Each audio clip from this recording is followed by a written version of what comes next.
காலையிலே ஃபங்ஷன் இருந்துச்சுன்னா, நைட்டே எல்லாம் ரெடி பண்ணி வச்சிருந்திருப்போம். இது வந்து ஈவினிங் தானே ஃபங்ஷன் இருக்குன்னு சொல்லிட்டு நானும் கொஞ்சம் அசால்ட்டா இருந்துட்டேன்.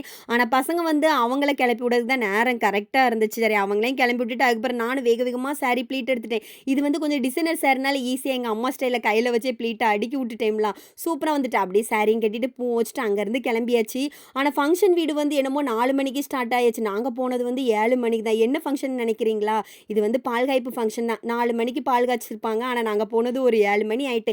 போனதோடயே டைரக்ட்டா மண்டபத்தில போய் சாப்பிடலாம்னு சொல்லிட்டு அங்க பார்த்தா, அவ்ளோ அழகா வந்து குக் பண்ணிட்டு இருந்தாங்க.